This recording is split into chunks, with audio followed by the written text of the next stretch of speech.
memburu hewan-hewan yang ada di sana, dan beberapa waktu yang lalu juga sempat ditemukan begitu belasan rusa kijang itu ditemukan ya pendengar oleh petugas di Taman Nasional Bali Barat. Nah, dalam hal tersebut, seperti apa sebenarnya pengamanan yang ada di sana, petugasnya yang ada di sana? Karena memang luas dari Taman Nasional Bali Barat ini yang lumayan ya, pendengar. Dan bagaimana pengawasan yang ada di sana, apalagi di musim kemarau seperti saat ini, pendengar. Nanti kita akan bahas hal ini tentunya bersama Kepala Balai Taman Nasional Bali Barat, Bapak DRH Agus Ngurah Krisna Kepakisan MSI yang tersambung pagi ini di line telepon sudah. Selamat pagi Pak Agus. Iya. Halo, selamat pagi. Iya Pak Agus, selamat pagi.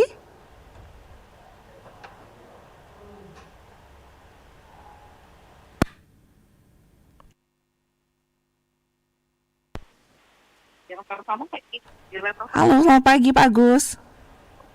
Selamat pagi juga. Iya, baik. Terima kasih Pak Agus bisa tersambung bersama Pro 1 pagi ini. Salam sehat selalu Pak Agus.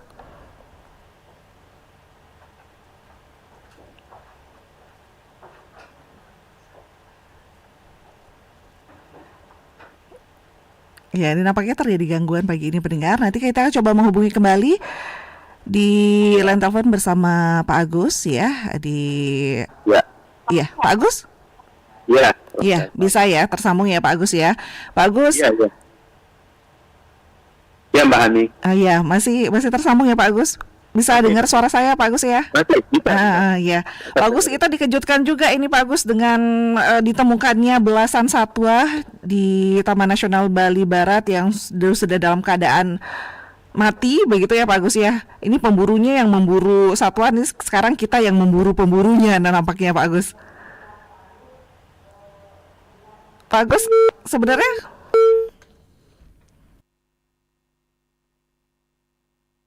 ya pendengar tetaplah bersama kami karena kami coba menghubungi kembali untuk berbincang bersama Kepala Balai Taman Nasional Bali Barat DRH Agus Ngurah Krisna Kepakisan MSI terkait dengan memburu pemburu liar di Taman Nasional Bali Barat. Tetaplah di Pro 1.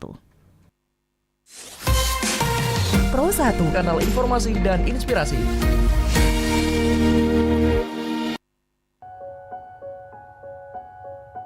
Dugaan perlakuan bullying atau perundungan menimpa MS 13 tahun seorang siswa sekolah menengah pertama SMP Negeri Kota Malang. Akibatnya salah satu ujung jari korban terpaksa harus diamputasi.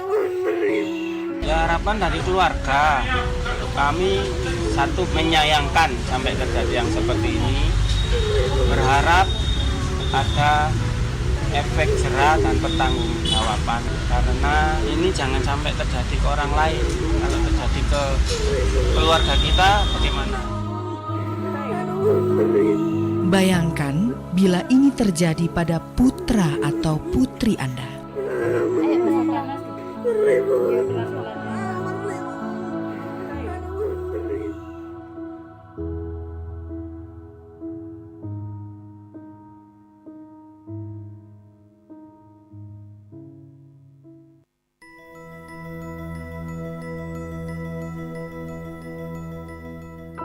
Ani adalah siswi baru di SMA Alam Sari. Ia berasal dari keluarga miskin, ayahnya hanya seorang pekerja biasa dan ibunya tidak bekerja. Ia masuk ke sekolah bergengsi itu melalui jalur beasiswa. Di sekolahnya, Ani menjalani hari-hari dengan tidak mudah karena harus berhadapan dengan para pembuli.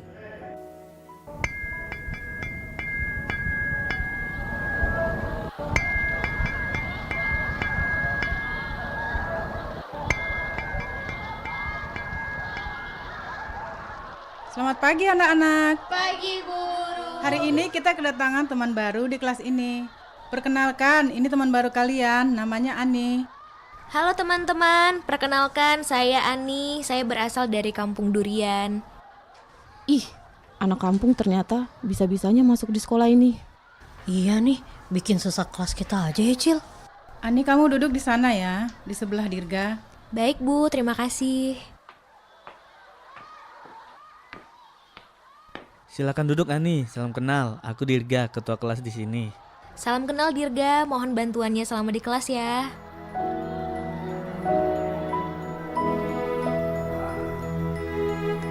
Akhirnya Ani resmi menjadi siswi baru di SMA Alam Sari. Hari-hari awal bersekolah ia lalui dengan baik dan selalu menunjukkan keseriusannya di belajar. Pro 1, kanal informasi dan inspirasi. Ya, pendengar Pro 1 RRI Sikaraja, kami sudah terhubung kembali bersama Bapak DRH Agus Ngurakrisna Kepakisan MSI, Kepala Balai Taman Nasional Bali Barat, dan kita akan membahas kembali memburu pemburu liar di Taman Nasional Bali Barat. Pak Agus. Ya, selamat pagi. Selamat pagi. Wah, senang sekali ini bisa tersambung kembali nih Pak Agus. Ya. Salam sehat selalu pastinya. Pak Agus, kita langsung saja, ini memang mengagetkan banyak pihak, masyarakat juga setelah ditemukan belasan satwa di TNBB ini ditemukan mati, dan ini diduga diburu begitu ya Pak Agus ya. Sebenarnya bagaimana nih Pak Agus terkait dengan kondisi di TNBB saat ini?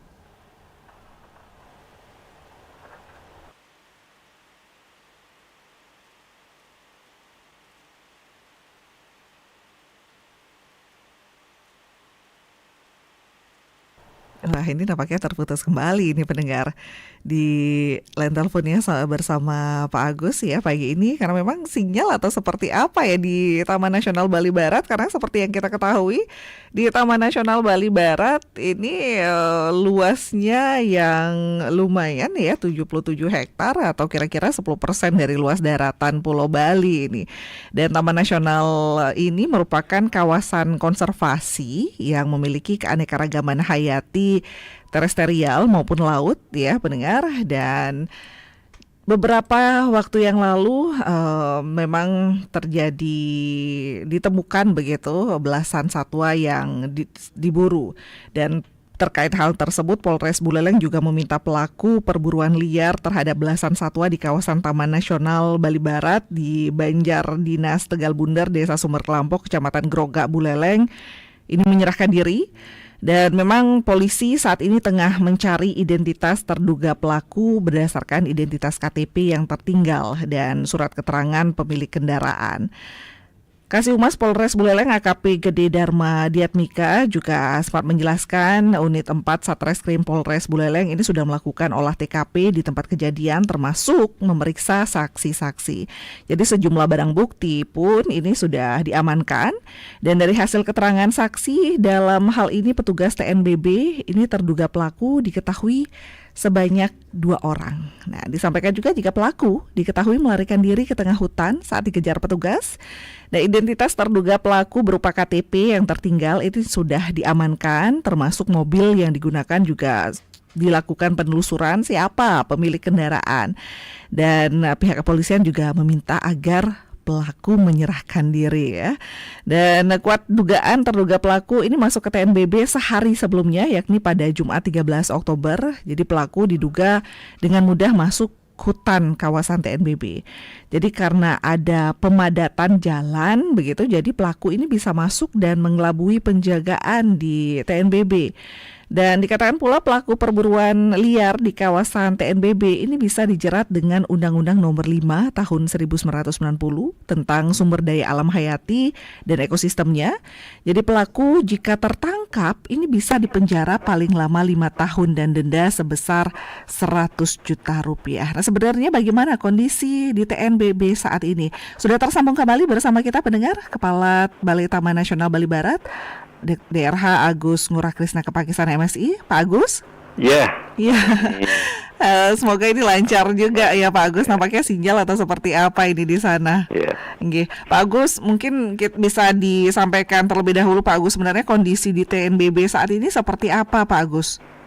Iya, makasih para pendengar semuanya. Jadi kita tentu semuanya prihatin, sedih dengan kejadian ini. Kami juga sangat sedih, sangat ini sekali, terpukul sekali dengan kejadian ini.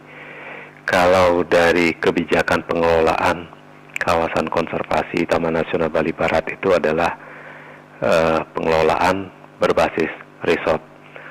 Jadi 19.000 hektar, 19.026,97 hektar kawasan Taman Nasional Bali Barat itu dibagi menjadi 6 resort pengelolaan Taman Nasional. Nah, masing-masing resort itu ada 6 orang petugas, terdiri dari Polhut dan juga fungsional lainnya. Nah, jadi dengan 6 ini kurang lebih akan mengcover wilayah seluas 3.000 hektar. Kejadian kemarin itu di Prapat Agung. Di Prapat Agung itu, di resort Prapat Agung, tipe hutannya adalah hutan musim. Ketika musim kemarau, jadi pohon-pohon merontokkan daunnya, meranggas. Kemudian tidak ada sumber air di sana. Kubangan-kubangan alam kering. Air-air yang ada di tengah hutan yang sebelumnya menjadi kubangan alam, kubangan air alami itu kering. Sementara kami juga menyiapkan bak satwa namanya. Ketika musim kemarau seperti sekarang ini, kemarau yang ekstrim, jadi kami mengisi bak-bak satwa ini. Nah, kondisi ini kadang dimanfaatkan oleh pemburu-pemburu ilegal ini, masuk ke kawasan, kemudian mereka menunggu di bak-bak satwa itu. Jadi kami kemarin sudah berupaya menjaga bak-bak satwa itu, mengisi air supaya bisa memenuhi kebutuhan air dari satwa, tapi rupanya pemburu juga memanfaatkan situasi seperti ini. Jadi pemburu-pemburu ini, pelaku-pelaku ini masuknya dari berbagai titik. Jadi kendala yang kami hadapi adalah open access. Jadi akses ke Taman Nasional, akses ke hutan itu sangat terbuka. Mereka bisa masuk dari laut, mereka bisa masuk dari mana saja di luar pantauan petugas. Kalau petugas kan jelas tugasnya sehari-hari yang saya sampaikan 6 orang itu sistem aplusan. Jadi 4 hari 3 malam itu 1 kali shift. Mereka 3 orang, teman-teman ini bertugas 3 orang, tugasnya sehari-hari ya patroli. Patroli dengan mengcover 3.000 tentu ada kendala dari proporsi SDM dengan luasan kawasan juga seperti itu. Ya. Baik, dengan luasan wilayah belasan hektar, petugasnya cuma 6 begitu ya Pak Agus? Nah itu juga dibagi shift? Iya, itu dibagi 2 shift ya, 4 hari 3 malam, 24 jam dan tidak mengenal hari libur sebenarnya itu teman-teman. Ini tidak ada penambahan lagi Pak Agus, kira-kira? Iya, kan tahun lalu kami pensiun teman-teman Polhut yang senior ada 11 orang. Tahun ini 13 orang. Tapi tahun ini selain Polhut juga ada jabatan fungsional yang lain yang pensiun juga. Jadi itu kan sangat menurun sebenarnya kuantitas dari petugas untuk ya. Baik, kalau sistem pengamanannya sendiri bagaimana Pak Agus? Ini rutin patroli kah atau memang standby di masing-masing pintu masuknya atau seperti apa Pak Agus? Ya, jadi untuk masuk ke kawasan Prapat Agung di Tegal Budar memang sudah disiapkan palang di sana, pos pemeriksaan. Nah kalau itu pintu pertama itu dijaga oleh tenaga-tenaga pengamanan yang kami rekrut dari masyarakat sekitar. Tenaga pengamanan hutan lainnya namanya. Jadi bukan, statusnya belum Polhut ya, bukan Polhut ya, tapi tenaga pengamanan hutan. Jadi masuk ada pemeriksaan, kemudian baru nanti masuk lagi sampai ke kantor resort Prapat Agung. Nah di tugas teman-teman selama 4 hari 3 malam itu ya setiap hari patroli, monitoring. Patroli juga kami lakukan ada 3 tekniknya ini ya. Jadi ada preventif dan represif ya. Kalau preemptif itu ya pendekatan ke masyarakat, kemudian anjang sana ke masyarakat, ya seperti itu. Kemudian kalau dengan preemptif itu mendekatkan ke masyarakat itu saja sudah anjang sana ke masyarakat itu sudah mencegah itu ya, mencegah niat untuk berbuat yang tidak baik masuk ke dalam hutan itu sudah mencegah sebenarnya niatnya. Dan yang kedua ada preventif. Preventif itu pencegahan dengan lakukan dengan patroli berjalan menyusuri kawasan. Nah ini kalau ada pelaku ya atau orang yang mau ngambil sesuatu tapi belum melaksanakan, dengan adanya patroli kan mereka akan mengurungkan niatnya seperti itu.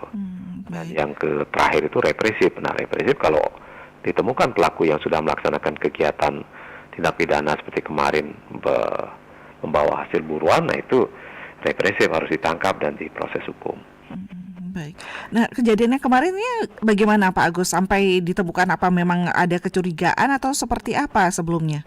Ya, ternyata ini kemungkinan ada dua tim mereka bergerak ya. Ada yang menembak sendiri, kemudian ada yang masuk untuk mengangkut. Karena dari belasan satwa kita yang mati karena diburu itu masuk di satu mobil, kemudian mencoba keluar dari kawasan Taman Nasional, seperti itu. Baik. Lumayan juga ini mobilnya sampai ditinggal begitu ya Pak Agus ya? Ya, begitu mereka mau keluar, palang ditutup, karena standarnya kan palang ditutup, ya ada pengunjung harus lapor. Ada lapor. Nah, pada saat mau diperiksa, itu mereka melarikan diri, mobilnya ditinggal, masuk KTP, HP, seperti itulah kondisinya ya. Dan itu jam 1:43 itu, subuh itu. Baik. Dan itu syukurnya para petugas ini masih standby di sana sebenarnya ya? Iya, iya. Jadi ada catatan dari petugas palang, mobil itu diperkirakan masuknya itu sekitar jam 5 sore. Jam 5 sore. Baik. Nah, kalau untuk satwa-satwa yang ada di sana Pak Agus, apakah ada inventarisasi begitu jenis satwa, jumlahnya begitu di sana Pak Agus? Ya. Jadi teman-teman resort yang petugas di resort itu setiap hari patroli dan juga monitoring. Monitoring kalau menemukan satwa, mereka akan catat mereka di aplikasi digital kami. Kami punya aplikasi digital namanya Simekrame, Sistem Informasi Kawasan Konservasi. Jadi itu dimasukkan datanya di aplikasi digital kami dan itu akan terekod dan bisa diolah datanya. Selain itu, kami juga melakukan kegiatan inventarisasi, menghitung jumlah satwa, seperti itu dilakukan oleh teman-teman resort dan oleh teman-teman dibantu oleh dari seksi wilayah, dari balai, sehingga bisa diketahui jumlah satwanya. Ya, ini kan prihatin juga sampai belasan Pak Agus. Apakah sebelum ini pernah juga mungkin 1-2 satwa yang diburu begitu ditangkap, ada pelaku yang dicurigai atau mungkin jejak-jejaknya lah begitu ibaratnya Pak Agus yang ditemukan saat patroli? Iya, pernah. Tahun 2017 itu juga ditangkap juga pelaku yang membawa mobil juga. Bahwa ada satwa rusanya juga. Kemudian 2018 ada orang berjerat, ada masang jerat burung itu juga ditangkap, sudah diproses juga. Tahun 2019, nah itu ketika patroli ditemukan sepeda motor yang disembunyikan dalam semak-semak. Jadi tungguin ini sampai malam keluar orangnya bawa kijang yang sudah disembelih di sana di dalam, bawa keluar ya, kemudian segera ditangkap. Dan 2018 itu pernah petugas menemukan senjata api yang disembunyikan. Seperti itu ininya. Oke, beberapa kali terjadi peristiwa serupa Pak Agus. Mungkin apa yang akan dilakukan begitu agar lebih mengoptimalkan kembali ini penjagaan? Apakah melibatkan masyarakat sekitar juga Pak Agus? Karena ini kan sebenarnya punya kita semua begitu sebenarnya, agar masyarakat juga ikut terlibat menjaga hutannya. Ya, tentu kami akan perbaiki sistem pengamanan kami. Karena ternyata mungkin juga sudah terbaca juga oleh pencuri-pencuri atau pelaku-pelaku perburuan liar. Kami akan melibatkan juga para pihak stakeholder. Selain patroli rutin, perlu kita siapkan juga patroli bersama para pihak. Nah itu dalam berapa kali sebenarnya sudah dilakukan, tapi perlu lebih terencana dengan terukur dan sistematis ya. Perlu lebih sistematis lagi, nanti perlu kami bikin lagi. Perlu lakukan evaluasi setelah patroli di mana ininya. Kemudian kami juga tentu akan menggunakan sarana-prasarana IT yang bisa mendukung mendeteksi lokasi-lokasi yang rawan. Kami mapping dulu lokasi-lokasi rawat yang teridentifikasi ya. Bisa kita atur strategi lagi. Dan yang mungkin kemarin juga kami mohon dukungan juga pada pemerintah daerah, pada pihak kepolisian dan nanti desa adat, desa dinas untuk memperketat pintu masuk ke kawasan Taman Nasional. Jadi perlu nanti didata orang mau masuk apakah mau sembahyang atau mau melakukan kegiatan apa, perlu didata namanya, kemudian jam masuknya dan jam berapa mau keluar seperti itu. Karena Perapat Agung ini luar biasa keanekaragaman hayatinya. Baik. Padahal saat ini sudah makin banyak satwa-satwanya setelah COVID-19 kemarin ya Pak Agus ya? Iya, sebenarnya satwanya terjaga dengan baik ya. Kemarin pun ketika setelah kejadian kami rapat internal kami, jadi kepala resort sana menunjukkan bahwa malamnya dia monitor ke kubangan-kubangan satwa, dia bisa foto masih ada rusa-rusa, masih ada kijang yang diminum pada malam hari seperti itu. Bagi hutan juga masih ada. Baik. Dan dari pemberitaan juga nampaknya dari Jalak Bali ini nampaknya sudah makin banyak juga saat ini.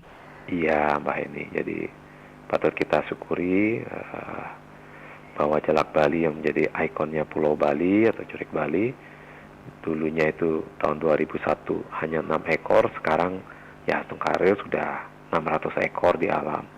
Nah ini juga Jalak Bali atau Curik Bali ini juga menguras memang sebagian besar energi juga terfokus ke upaya pengamanan burung Jalak Bali, Mbak ini. Jadi dengan 600 ekor itu burung Jalak Bali sampai keluar kawasan hutan ini, sampai ke kebun-kebun masyarakat, pekarangan, dan syukurnya masyarakat sangat peduli, jadi memperhatikan burung Jalak Bali itu. Tapi ya teman-teman petugas tetap harus mengamankan itu dengan bersilaturahmi anjang sana, saya sampaikan tadi itu. Jadi patroli preemptif atau persuasif ya, berteman dengan masyarakat. Baik, jangan sampai usaha kerja kerasnya untuk membudidayakan atau menjaga ekosistemnya ini sia-sia begitu dengan diburu lagi oleh para pemburu-pemburu liar seperti itu, Pak Agus.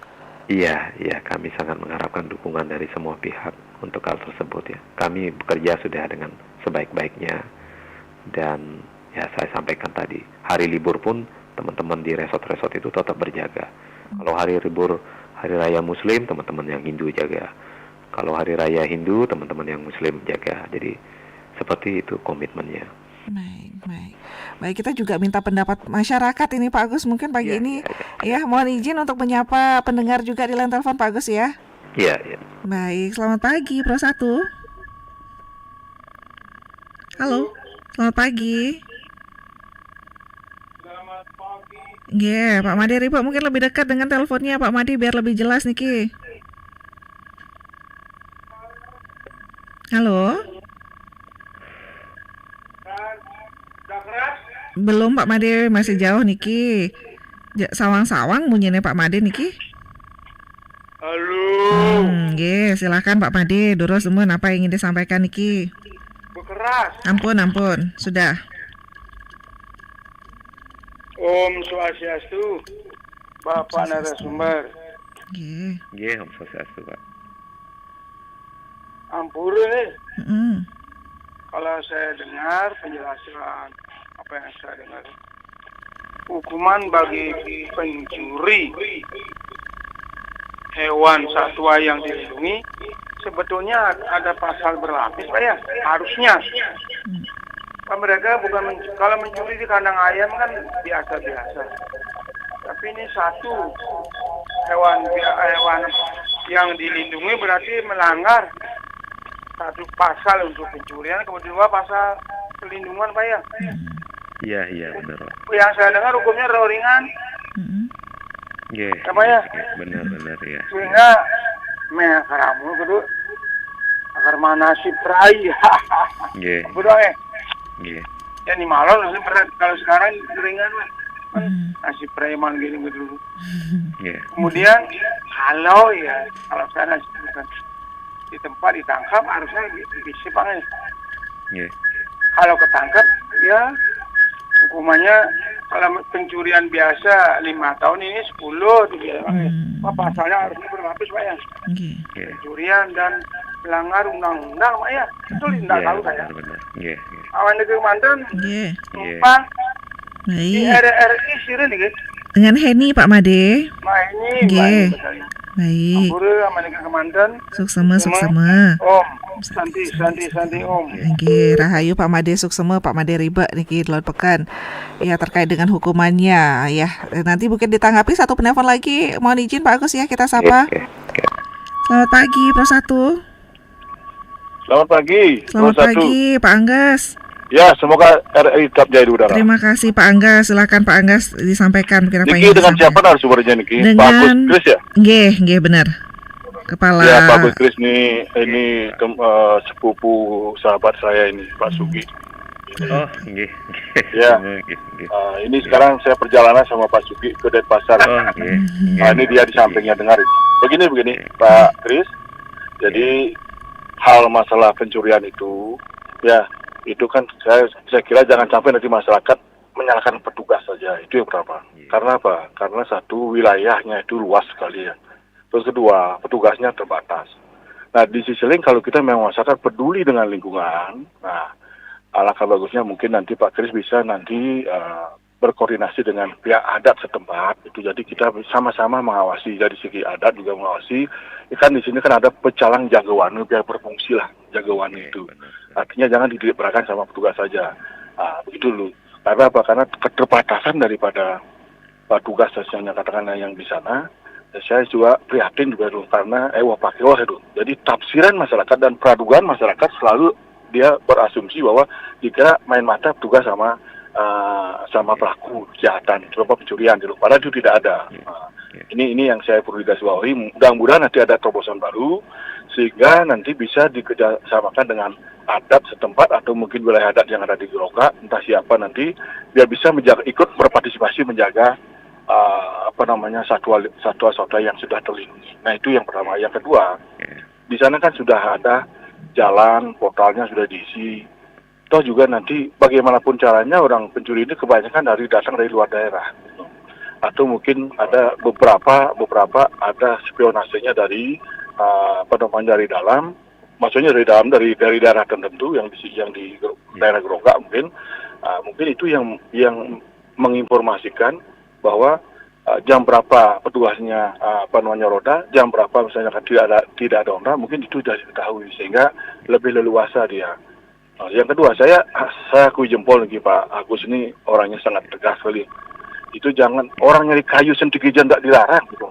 Itu faktanya itu, karena teman-teman saya di bonsai, kesatuan bonsai, waktu saya tidak berani ngasih kayu di sana karena Pak Agus tegas sekali orangnya itu. Jangan satu dia, kayu saja tidak boleh dicari, makanya biar masyarakat tahu itu. Jadi tidak ada yang keterlibatan atau mungkin oknum daripada petugas. Itu saja. Sekian, terima kasih. Om, Santi Om. Susuk sama niki Pak Anggas, kebut tambahan. Apresiasi untuk Pak Agus juga. Nah, ini di masyarakat juga, apalagi di media sosial, dilihat komentarnya juga banyak yang mengatakan, wah ini petugas main mata dengan pelaku. Nah, ini yang memprihatinkan juga Pak Agus ya. Iya. Satu penelpon lagi Pak Agus boleh? Mohon izin Pak Agus ya, kita sapa dulu niki. Selamat pagi Pro 1. Selamat pagi, Bro Sadar. Selamat pagi, Pak Dimas, Panji. Iya, betul sekali. Ya, silakan. Narasumber siapa? Dengan Bapak Agus Ngurah Krisna Kepakisan, niki Kepala Balai Taman Nasional Bali Barat. Selamat pagi, Bapak. Sehat selalu, tetap semangat, Pak. Mantap semua. Siap. Bagaimana, Pak? Hari Selasa jalan-jalan bareng Pak Lurah. Ke Blitar, ke Banyumas, ke Maluku. Ayo jaga wisata kita, jangan sampai punah. Bila ada yang melanggar, tindak tegas, jangan pilih bulu. Mantap pantunnya Pak Dimas. Begini Pak ya. Artinya kita sebagai masyarakat, wilayah masyarakat Bali, tetaplah kita menjaga. Kenapa? Ini demi artinya wisata ini agar terus berjalan ya. Agar terus sampai ke anak cucu nantinya. Walaupun saya ini dikanyi Pak, seandainya, tapi saya sering ke barat Pak. Kalau ke barat umpamanya menemukan itu, saya siap untuk memberikan informasi kepada petugas-petugas di sini Pak. Demi Bali wisata tetap artinya ada istilahnya. Terima kasih Pak. Hanya itu dari saya, kurang lebih mohon maaf. Terima kasih. Baik, terima kasih banyak Pak Dimas juga sudah ikut bergabung pagi ini. Tapi sebelum ditanggapi Pak Agus, mungkin kita jeda dulu ya Pak Agus ya. Iya. Nanti kita sambung lagi Pak Agus. Iya, iya. Kita jeda sebentar dulu untuk pendengar Pro 1, tetaplah bersama kami di Dialog Hai Balik Kengken di Pro 1 RRI Singaraja. Pro 1.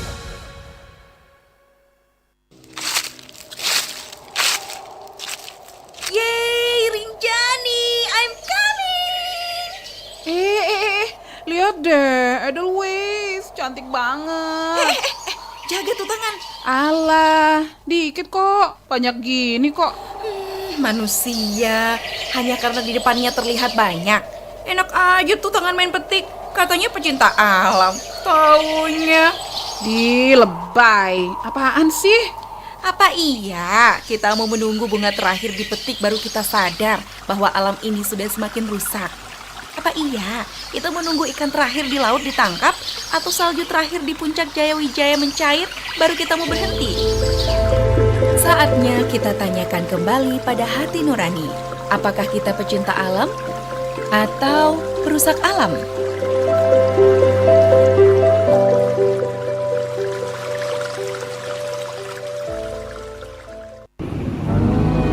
Alam berunjuk rasa dan menolak untuk dirusak.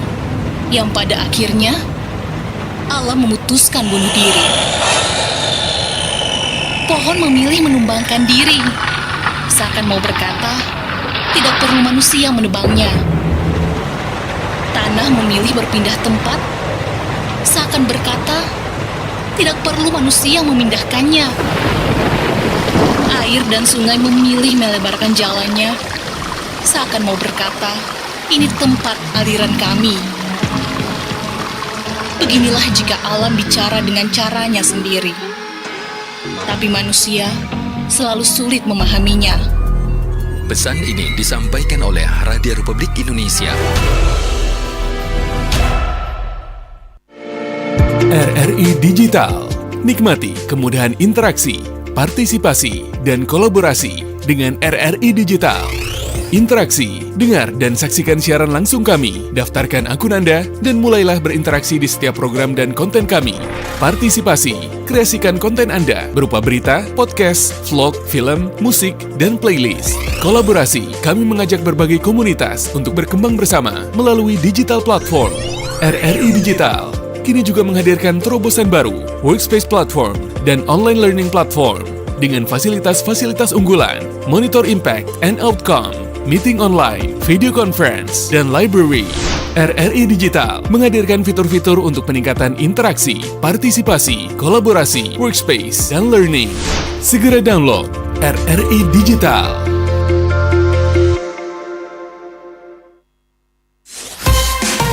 Pro 1, kanal informasi dan inspirasi.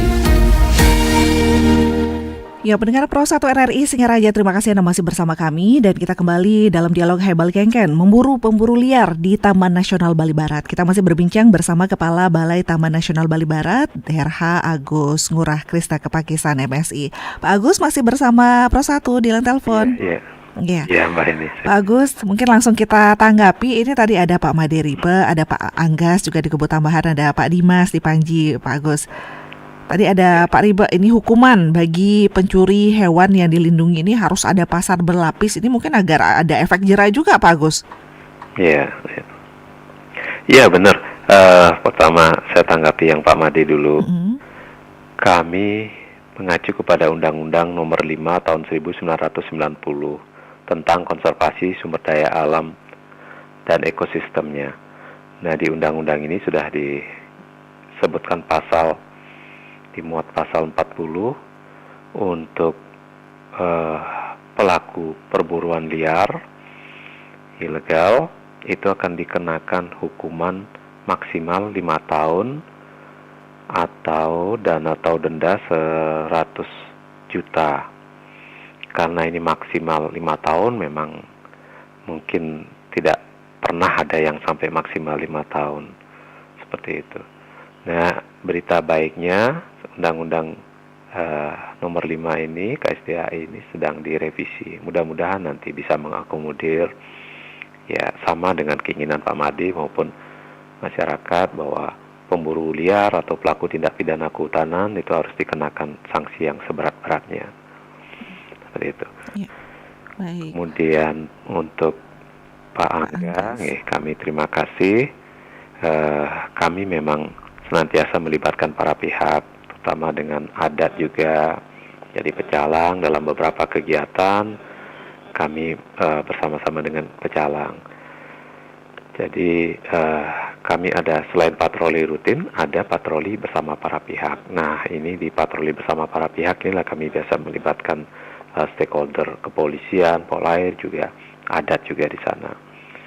Terima kasih. Jadi kalau ini memang luar biasa kalau pelaku-pelakunya, oknum-oknum pelaku itu yang orang-orang lokal itu sudah menguasai sekali kawasan hutan taman nasional itu, sehingga mereka bisa masuk dari mana-mana seperti itu. Jadi memang kita perlu juga, kalau sudah hubungan baik dengan masyarakat, kita akan dapat informasi dari masyarakat. Itu yang pengalaman saya bekerja di mana-mana di kawasan konservasi. Kita, kalau masyarakat sudah merasakan manfaat dari keberadaan kawasan konservasi, jadi masyarakat akan menjaga. Taman Nasional Bali Barat memberikan manfaat kepada masyarakat sekitar, manfaat yang langsung ini yang dirasakan langsung itu dengan adanya wisata alam yang berkembang di kawasan kami. Jadi kami catat pemandu yang lebih dari 100 orang, kemudian helper yang membantu membawakan barang untuk itu juga ada jumlahnya sekitar 20-30 orang, kemudian ada sopir boot yang menjadi sopir boot, pemilik boot juga itu sampai 200-an. Kemudian yang bekerja di hotel-hotel yang di sekitar kawasan Taman Nasional, pemutaran, penjarakan sampai ke negara itu kami catat juga mungkin sudah ada 1.200 orang seperti itu. Nah, ini adalah manfaat multiplier efeknya dari keberadaan kawasan Taman Nasional, terutama dengan adanya pengembangan ekowisata. Dan ekowisata itu bisa dikembangkan di kawasan konservasi kalau keanekaragaman hayatinya, kawasannya terjaga dengan baik. Jadi turis bisa melakukan trekking untuk melihat satwa-satwa kita di sana, keindahan alam kita. Kemudian bisa melakukan diving karena terumbu karang terjaga dengan baik. Jadi tidak ada orang berani ngebom, tidak ada orang yang berani mencuri ikan seperti itu. Seperti itu. Kemudian untuk Pak Dimas, terima kasih. Kami tentu kalau setiap ada pelanggaran pasti kami akan tidak tegas ini. Jadi kelestarian alam itu memang harus kita jaga untuk anak cucu kita. Jadi kami mohon dukungan dari Bapak dan Ibu semuanya, para pendengar RRI. Hutan ini tidak bisa kami jaga sendiri, memang benar seperti itu. Kami perlu dukungan. Kami perlu dukungan yang ini dari masyarakat ya, yang luar biasa dari masyarakat dan dari Pemda, kepolisian, semuanya kami harapkan untuk mendukung ini. Baik, agar ikut sama-sama menjaga, bukan merasa memiliki, jangan sampai itu dimiliki langsung dalam arti karena rasa memilikinya jadi ikut menjaga begitu ya Pak Agus ya? Iya. Baik, satu WA dulu Pak Agus di WhatsApp ada Pak Romi ini, mengingat sudah ada jejak yang ditinggalkan, saya berharap agar pemburuan terhadap pemburu liar ini dilanjutkan. Yang mereka buru adalah satwa yang dilindungi. Kepada petugas ini diberikan penguatan begitu agar upaya dan usaha yang selama ini dilakukan ditingkatkan terus. Jangan mau kalah dengan pemburu liar katanya. Satu lagi, mengingat burung dan lainnya ini berada di area bebas, bagaimana katanya Pak Agus ini caranya menghitungnya sehingga mengetahui ratusan burung di area tersebut. Nanti mungkin tanggapannya Pak Agus ya. Kita sapa dulu di line telepon 24644 untuk pendengar. Selamat pagi Pro 1. Selamat pagi Pro 1, selamat pagi Mbak Eni sama Selamat Bapak pagi. Agus ya. Iya. Ya, saya sebagai penduduk luar Pulau Bali, saya sangat prihatin dengan kejadian itu. Kenapa? Tetangga kecamatan saya juga punya, namanya Alas Purwo, tidak jauh dari rumah saya. Ya, tetanggaan ini Cuma ya. bedanya kita nggak punya jalak Bali. Jadi banyak yang ditanyakan oleh pendengar yang lain, saya juga banyak masukan. Yang mudah-mudahan juga tidak akan terjadi lagi. Saya prihatin sekali karena apa? Satwa yang dilindungi itu biasanya langka, nggak ada yang lain gitu loh Mbak. Ya, hanya itu yang bisa saya sampaikan, keprihatinan saya terjadi itu. Khusus untuk Mbak Eni, kabar Mbak Eni ya. Saya tahu gerak langkah Mbak Eni waktu meninggalkan kursi, Mbak Eni kayak gitu keadaannya, sabar demi keselamatan bersama. Terima kasih ya. Terima kasih Pak Bambang, Banyuwangi, ini tetanggaan berarti Pak Bambang ya. Mungkin Jalak Balinya ada main-main ke sana, jangan-jangan Pak Bambang ya. Ada Alas Purwo juga di sana. Terima kasih Pak Bambang juga sudah ikut bergabung di pagi hari ini. Satu penelpon lagi pendengar. Selamat pagi Pro 1. Nah, sedikit aja Mas Eni. Iya, baik. Kemarin saya kan dari kita bagus. Di Pak Dimas, mohon maaf suaranya kurang jelas Pak Dimas. Dari posisi dulu, naik dulu. Naik dulu, cari sinyal dulu ini Pak Dimas. Sekarang bisa terima? Bisa, silahkan Pak Dimas. Kemarin kan saya ke Seririt dulu, ke tempat warung makan biasa langganan saya. Di sana ada koran itu. Kok kelihatan itu ada seekor rusa banyak di sana itu. Apakah itu pelakunya itu sudah sudah ditapaskan atau sudah dihukum itu? Terkait rusa-rusa yang udah mati itu kan sudah terbukti artinya itu. Apakah itu sudah ditangani itu? Hanya itu dari saya, kurang lebih mohon maaf. Ya, baik Pak Dimas, terima kasih. Nah, ini ingin mengetahui update selanjutnya terkait dengan ditemukan rusa-rusa yang mati kemarin ya Pak Dimas ya. Baik, kita tanggapi dulu Pak Agus, silahkan Niki. Ya, jadi saya sekalian menanggapi Pak Umi, Pak Bambang, Pak Dimas. Untuk ini, jadi pelaku itu sudah teridentifikasi oleh kepolisian. Jadi begitu kami menangkap pelaku atau kemarin lepas mendapatkan barang bukti, kemudian pagi jam 6, jam 8 sudah kami bawa ke Polres dan saya sudah berkoordinasi dengan Pak Kapolres. Siangnya itu sudah datang teman-teman dari kepolisian untuk olah TKP dan ya sampai sekarang masih mengejar pelakunya.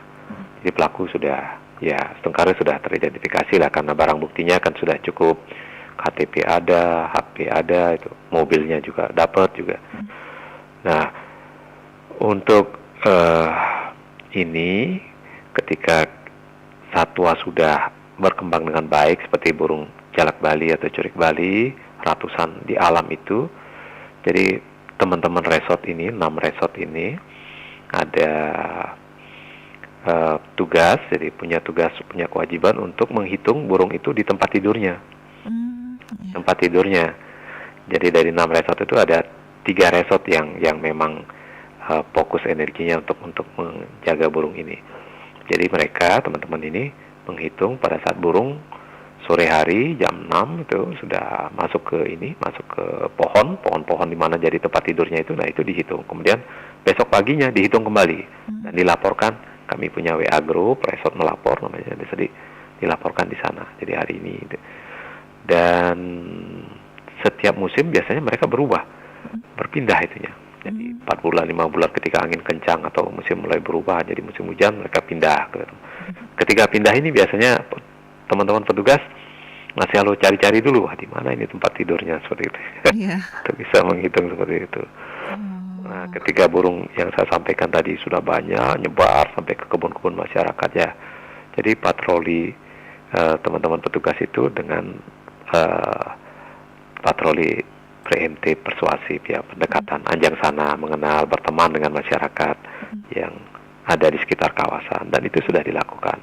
Dan berapa kali ketika anak burung yang baru keluar dari sarang itu jatuh di tanah, itu dibawa oleh masyarakat ke kantor resort, diselamatkan, dibawa gitu. Jadi sudah ada hubungan yang baik sekali antara petugas dengan masyarakat. Ya. Juga untuk Pak Bambang, Alas Purwo, kalau tidak Alas Purwo, Taman Nasional Alas Purwo tidak punya jalak Bali, tapi punya burung merak. Ya. Baluran juga, Meru Betiri. Jadi memang kami berada di Direktur Jenderal KSDAE, tugas kami di Taman Nasional itu memang menjaga kelestarian tumbuhan dan satwa yang ada di alamnya. Masyarakat juga berharap semoga tidak terjadi lagi perburuan-perburuan seperti ini, Pak Agus. Ya, kami juga sangat ini sekali.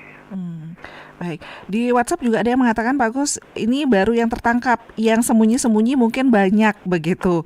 Ini yang perlu menjadi atensi bersama agar tidak terjadi penangkapan-penangkapan seperti itu untuk satwa-satwa yang dilindungi di TNBB. Ya, kami sudah serahkan kasusnya, tapi kami juga tetap bekerja sama tentu dengan pihak kepolisian. Kemudian pimpinan Jakarta juga sangat memberikan perhatian. Atensi untuk kasus ini sangat luar biasa sekali, sehingga kami dengan pihak kepolisian benar-benar untuk biasa menyelesaikan menangkap pelaku-pelaku ini. Mudah-mudahan. Mohon doa dari Bapak dan Ibu semuanya. Baik, satu penelpon kita sapa kembali ya Pak Agus ya, mohon izin. Ya. Selamat pagi Pro 1. Selamat pagi. Selamat pagi Pak Narde. Ya, ini menarik sekali. Pak Narde. Dan pemerintah harus bertindak tegas untuk hal ini. Saya yaitu menanggapi apa yang dilakukan oleh mereka yang tidak bertanggung jawab atas binatang-binatang kita yang perlu mendapat perlindungan. Memang dalam hal ini sebetulnya hukuman yang ringan seperti sekarang itu 5 tahun itu rupanya belum tepat. Sebagaimana kalau kita ketahui sistem peradilan pidana Indonesia itu adalah ringan, cepat, dengan biaya murah. Sedangkan hukuman untuk koruptor itu ringan sekali, ditambah nanti gerasi dan sebagainya. Itu turun. Nah ini akhirnya yaitu sekarang ini saya mulai mendengar yaitu dengan KUHP yang baru nanti yang mungkin akan berlaku. Itu hukumannya yaitu cukup berat, ditambah dengan dendanya cukup tinggi sampai miliaran. Nah ini rupanya perlu Bapak menyampaikan pada pihak yang berwenang supaya langkah-langkah untuk perlindungan binatang liar, terutama yang dilindungi itu, hukumannya cukup berat dan diberikan denda yang cukup tinggi sehingga mereka merasa jerah. Itu Pak. Dan itu yang kedua mengenai yaitu burung jalak Bali. Saya pernah mengadakan penelitian yaitu di daerah barat, yaitu Taman Nasional Bali Barat. Kalau tidak salah 2001 saya Pak masih bertugas di lembaga. Itu saya mengadakan penelitian, ternyata apa sebabnya masyarakat itu mulai menangkap burung-burung itu. Salah satu yang saya pernah baca yaitu di dalam yaitu perlindungan binatang, yaitu perlindungan burung-burung yang dilindungi seperti Afrika itu atau Brasilia, itu disebabkan karena penduduk di sana tidak mendapat pekerjaan, sedangkan orang luar yang bekerja di sana. Ini itu perlu diperhatikan. Jadi coba Bapak bisa periksa di Taman Nasional itu ada penelitian saya.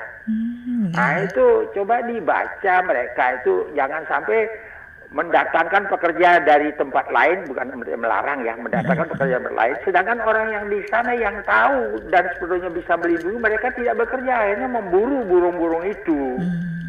Nah itu perlu diperhatikan Pak. Karena saya baca 2 penelitian yang di Afrika dan di Brasilia. Makanya itu alangkah sayangnya burung-burung satu-satunya ada di dunia yaitu burung jalak Bali ini kemudian banyak sekali yaitu keluar Bali atau keluar daerah Indonesia yang banyak diburu karena mereka itu tidak punya pekerjaan, sedangkan orang luar itu mungkin dari Jawa dari mana bekerja di Taman Nasional, sedangkan mereka tidak, orang yang Taman Nasional tidak bekerja di tempat itu, jangan sekali.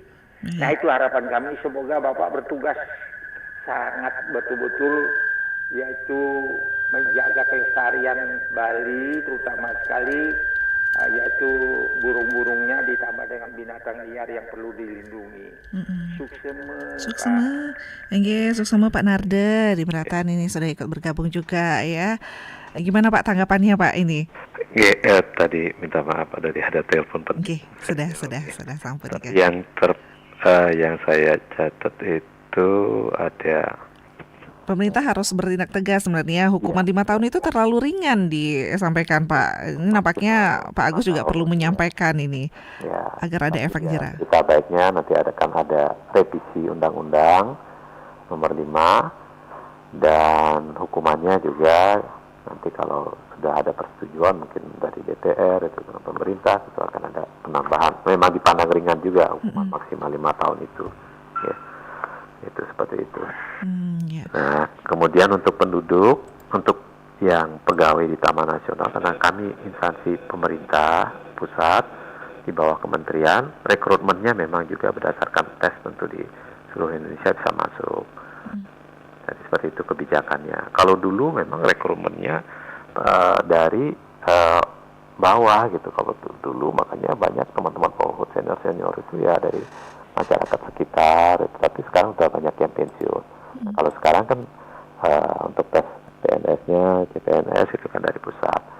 Nah, kami juga memperhatikan hal itu, Pak. Jadi saya juga sebagai orang Bali yang sudah tugas kemana-mana, Pak, ke Taman Nasional di Aceh Tenggara atau Aceh Tenggara, kemudian di Sulawesi Tengah, kemudian juga saya di Jawa Timur pernah kerja ya. Ya, saya pikir tidak ada masalah sebenarnya. Dari mana saja kalau bekerja di suatu tempat di Taman Nasional, di daerah mana saja pasti diterima. Tapi saya juga perhatikan masalah ini. Makanya kemarin ada dari Pejarakan, kami terima dari Melayu juga terima menjadi tenaga honorer di sini, dan Astungkare kemarin anak-anak ini sudah masuk diterima di P3K. Seperti itu ya. Ya, dan yang saya sampaikan ke Pak Narde, saya sampaikan ke Bapak juga, yang hasil ini kami juga multiplier effect terhadap keberadaan pengembangan ekowisata itu juga memberikan lowongan kerja untuk masyarakat di sekitar. Ya. Secara tidak langsung itu juga menjadi lahan rezeki juga ya Pak Agus nggih? Iya. Baik, Pak Agus, karena waktu juga ini, selanjutnya Pak Agus apa yang akan dilakukan ini Pak Agus? Tapi sebelumnya ini ada di WhatsApp kembali, Bapak narasumber, ucapan terima kasih untuk para petugas di TNBB sudah menjaga keadaan satwa dengan bertanggung jawab dan bertanggung jawab penuh. Semoga tetap semangat dan sehat selalu katanya. Dengan sudah ditemukannya barang bukti berarti gampang menemukan orangnya. Semoga dihukum berat supaya jera dan orang lain tidak melakukan hal yang sama. Suksema katanya Niki. Suksema muali nggih, suksema ya. Ada Bu Made ya. Baik. Semoga cepat ditangkap ya Pak Agus ya. Baik. Pak Agus, selanjutnya seperti apa yang akan dilakukan Pak Agus ini agar tidak terjadi lagi jangka pendek dan mungkin jangka panjangnya nanti seperti apa Pak Agus? Iya. Jadi kalau jangka pendeknya, ya kami pertama yang saya sampaikan tadi, ini kita akan memperketat untuk masuk ke dalam kawasan Taman Nasional. Kami kan ada palang-palang pintu masuk yang harus dilalui oleh pengunjung. Kemarin kami sudah dapat dukungan dari Pak Bupati, Pak Kapolres, kemudian dari kepala desa adat, tokoh-tokoh, supaya nanti kita tinggal rumuskan komitmennya. Jadi ketika mau masuk ini biar diperiksa dulu, berkenan untuk diperiksa lah gitu, untuk jangan merasa kenapa kalau diperiksa itu ya, biar berkenan untuk diperiksa dulu.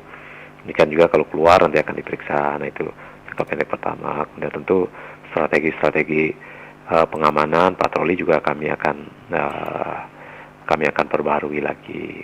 Ini sepertinya sudah terbaca oleh pelaku tindak pidana kehutanan. Area-area rawan juga kami akan petakan juga rawan, sehingga di sana kami akan pasang sarpras yang memungkinkan untuk memonitor gitu ya. Itu jangka pendeknya seperti itu. Di jangka panjangnya berarti ya memperhitungkan kembali ya jumlah petugas dengan luas kawasan, menata kembali kebutuhan personil untuk mengelola kawasan seluas 19.000 hektar ini. Seperti itu. Baik. Tetap semangat pokoknya untuk para petugas ini.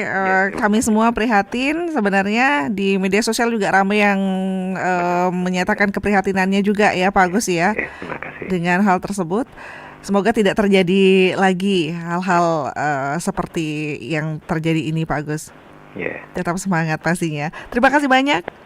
Terima kasih Mbak Heni. Kepala Balai Taman Nasional Bali Barat, Nggih, Bapak Daerah Agus Ngurah Krisna Kepakisan MSI. Perbincangan kita di pagi hari ini ternyata dengan seluas itu, ini cuma 6 petugas, miris juga Pak Agus sebenarnya. Untuk menjaga aset kita, kekayaan kita begitu. Benar. Semoga nantinya ini juga, karena kalau mengandalkan petugas saja rasanya sangat-sangat kurang. Jadi ini tentu dibutuhkan masyarakat sekitar. Nah, mungkin ini yang mendengarkan juga masyarakat agar bisa ikut menjaga Pak Agus ya. Ekosistem yang ada di sana. Terima kasih banyak Pak Agus untuk perbincangannya pagi hari ini. Selamat bertugas kembali Pak Agus. Salam sehat selalu pastinya. Salam sehat kembali. Rahayu Pak Agus. Ya, pendengar Pro 1 RRI Singaraja, terima kasih untuk kebersamaan Anda, atensi Anda ya untuk dialog Hai Balik Kengken pagi ini. Tadi kita berbincang terkait dengan memburu pemburu liar di Taman Nasional Bali Barat. Nah, ini pemburu yang kemarin barang buktinya sudah ditemukan. Semoga ini menyerahkan diri ya sebelum ditangkap oleh para petugas. Sebenarnya para petugas ini sudah mengantongi identitas para pelaku, tapi semoga ini juga cepat tertangani begitu. Tadi kita berbincang bersama Kepala Balai Taman Nasional Bali Barat, Bapak DRH Agus Ngurah Krisna Kepakisan MSI. Dan untuk pendengar, tetaplah bersama kami untuk menyimak beragam acara yang akan kami hadirkan juga untuk Anda hari ini. Saya Heni Batalia, terima kasih dan sampai jumpa. Pro 1, kanal informasi dan inspirasi.